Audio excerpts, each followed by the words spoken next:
தமிழ்நாட்டுல மொத்தம் முருகனுக்கு 6 படை வீடு உண்டு. ஆனா நம்ம பாவூர் சத்திரத்துல ஒரே படை வீடு வெண்ணிமலை முருகன் கோயில்.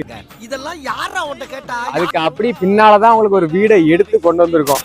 வீட்டை பாருங்க, மஞ்சள் கலர்ல மங்களகரமா இருக்கு. நம்ம வீட்டுக்கு மெயினா வடக்க பார்த்த வாசல் வந்துடும். வீட்டோட மொத்த சதுரடி பாத்தீங்கன்னா 1200 சதுரல கட்டியிருக்காங்க. வீட்டு உள்ள போயுமே பெரிய கார் பார்க்கிங், அதை தாண்டி அப்படி நேரா உள்ள போயுமே ஒரு ஹாலு, கிச்சனு, 2 பெட்ரூமே வித் அட்டாச்சு பாத்ரூமோட வந்துடும். நம்ம வீட்டோட ஹைலைட் என்னன்னா, மேல மாடியில போய் பார்த்தா தெரியும். ஏன்னா வெறும் மாடியா போடாம ஃபுல்லாவே உங்களுக்கு செட்டு போட்டு வச்சிருக்காங்க. மழை காலத்துல உங்களுக்கு ரொம்பவே யூஸ்ஃபுல்லா இருக்கும். அது மட்டும் இல்ல, வீட்லயே போரு, ஸ்டம்ப் எல்லாமே உங்களுக்கு வந்துடும். நம்ம வீடு கரெக்டா எங்க இருக்குன்னா, நம்ம வெண்ணிமலை கோயில் தெரியாத ஆளே கிடையாது பாவூர் சத்திரத்துல. அதுக்கு அப்படி பேக் சைட்ல தான் நம்ம வீடு இருக்கு. ப்ராப்பரான வழிபாதையோட 3.5 சென்ட் லேண்ட் ஏரியா நம்ம வீடு கட்டப்பட்டிருக்காங்க. இந்த வீட்டுக்கு ஓனர் சொல்ல ரேட்டு பாத்தீங்கன்னா 52 லட்ச ரூபா சொல்லியிருக்காங்க. இந்த 52 லட்ச ரூபா பிரைஸே கிடையாது. நேர்ல வாங்க, வீட்டை பார்த்த உடனே உங்களுக்குமே பிடிக்கும். இந்த வீட்டை பத்தி என்ன டீட்டெயில் தெரியும்னாலும் ஸ்கிரீன்ல கொடுத்துருக்க நம்பருக்கு கால் பண்ணுங்க.